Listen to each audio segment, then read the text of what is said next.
The second generation of crypto started with Ethereum, which introduced smart contracts and decentralized apps, also known as dApps. Since then, many blockchain projects have been out to beat Ethereum. Many of them have been called the Ethereum killer.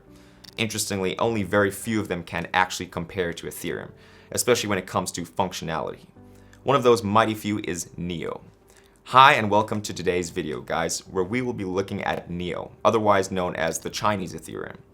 We'll be exploring how the Neo blockchain works, what services it offers, and how it differs from many blockchains, including Ethereum. Stick around till the end where we talk about Neo's genius consensus model that allows it to handle over 1,000 transactions per second. Now, before we get into today's video, I have a quick reminder for all of you watching. Like the rest of the videos on this channel, this video is only focused on giving fun and engaging educational content.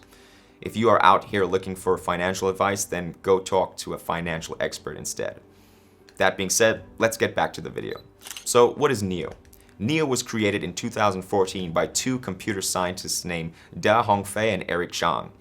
The project was formerly known as AntShares until 2017, when it was rebranded. The blockchain was launched in China, and it still operates in China today. Let me take a second to explain why this is huge. China is seen as one of the most hostile places for cryptos globally, and that's because the Chinese government puts strict regulations on its crypto industry.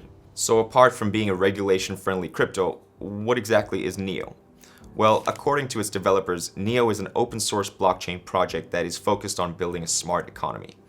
Neo has a lot of similarities with Ethereum, and that's why it has been called the Ethereum of China. Neo says its smart economy will focus on three main areas: digital assets, digital identities, and smart contracts.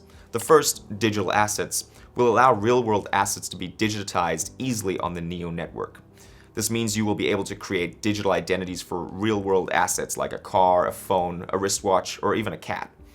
Real-world assets with digital identities on the Neo blockchain have legal protection. The Neo ecosystem recognizes two types of digital assets. The first is global assets, which can be identified by all clients and all smart contracts. The second is contract assets, which are only recorded in the private storage area of a smart contract. Only suitable clients can recognize a contract asset. The next part of the Neo digital economy is digital identities. Neo allows people, companies, and other entities to create digital identities on the blockchain. Neo uses fingerprints, voice facial recognition, and other multi-factor authentication techniques to verify identities. The last major part of the Neo digital economy is its smart contract technology. For those of you who aren't familiar with smart contracts, they're basically digital agreements that execute a set of instructions when certain conditions are met. Smart contracts are what allow people to borrow and lend money on the blockchain without the help of any third parties. Neo's smart contract technology is one of the areas where it stands out from other blockchains, especially Ethereum. Ethereum's smart contracts are built using the programming language called Solidity. This means that any developer who wants to build an Ethereum-based app or service that would require smart contracts would need to learn Solidity. On the other hand, Neo allows developers to build smart contracts on their network using different programming languages such as Python, Java, C#, and more. This makes Neo a more welcoming blockchain for dApps and decentralized services. Now that we understand a bit of what the Neo blockchain aims to achieve, let's understand how it reaches consensus. But before we get into that, let's quickly look at what consensus actually means. Consensus is the process a blockchain uses to decide what transactions are valid and the ones that are not. The valid ones are then published on the network. The two most common methods of reaching a consensus on a blockchain are proof of work and proof of stake. Proof of work uses computers or nodes to solve really complex mathematical equations before validating a transaction. Proof of stake involves staking coins in a pool, which will then be used to validate transactions. Proof of stake is cheaper and uses less energy. It is also the most common consensus method used today. This is the consensus method that Ethereum will use once it upgrades fully to Ethereum 2.0. Proof of work is more expensive and energy consuming. Proof of work is the consensus method used by Bitcoin and Ethereum Classic. Now, some of you might be wondering whether there are any differences between Ethereum and Ethereum 2.0. Yes, there are. And we have a whole video dedicated to explaining that, so make sure to check it out. Alright, back to today's video. When it comes to the problem of consensus, Neo takes a whole new approach. It doesn't use proof of work or proof of stake. Instead, it uses something called Delegated Byzantine Fault Tolerance, or DBFT. As you can see, that name sounds very confusing, so I'll do my best to break it down to the simplest possible explanation. DBFT allows the holders of the NEO coin to choose nodes that will validate transactions through a process of voting. After the voting is complete, the network randomly selects from the voted nodes, thereby selecting which ones will get to validate and create new blocks. On the NEO blockchain, voting happens in real time instead of at scheduled intervals. Now that we understand NEO's consensus model, let's look at its tokenomics. Unlike many blockchains, NEO comes with two native coins, the NEO coin and the gas coin. The NEO coin is used to manage the blockchain. Like we said earlier, holders of the NEO coin can stake it to vote on nodes to be used in the NEO consensus protocol.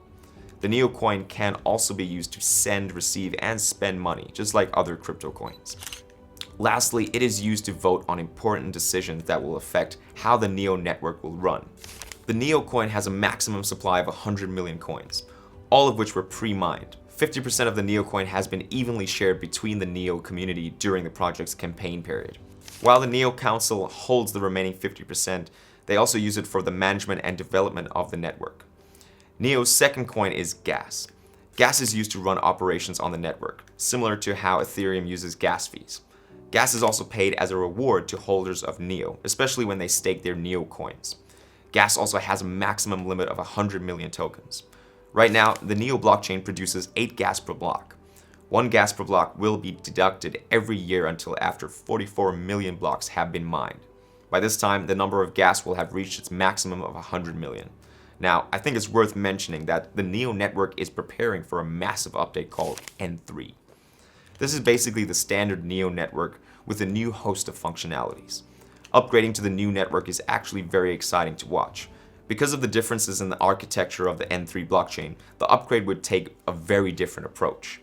NEO's developers built an entirely new blockchain with all the functions of the old one and added upgrades to it. The developers would migrate the entire network to a new blockchain using an interoperability protocol, which is another way of saying a blockchain that helps move information between blockchains. One key thing to know is that once migration to the updated NEO blockchain is complete, the developers would stop working on the old blockchain even though it will still exist. Also, remember how we said that NEO users earn gas tokens for holding NEO? Well, after a while, people will no longer be able to earn gas on NEO coins on the NEO blockchain. Finally, before we go, let's look at some of the new updates on the N3 blockchain. The first update that will be added to the N3 network is native Oracle services. An oracle is basically a bridge between a blockchain network with the outside world. Oracles help blockchains collect real-world information like the weather, price of goods and services, etc. Many blockchains outsource their Oracle services to another blockchain, but the NEO update will be able to handle its own Oracle services. NEO will also be handling file storage on the N3 blockchain, meaning users will be able to store their information anonymously on the blockchain. With all of these and many more, the NEO blockchain looks like a very exciting project to keep your eyes on, especially in the future. That brings us to the end of the video, guys. I hope you enjoyed it as much as we did. You know, there's almost nothing we enjoy as much as taking the most confusing topics in the crypto space and turning them into easy to understand videos like this. And nothing would make us happier than seeing you smash that like button. Also, don't forget to subscribe so that we can catch you next time.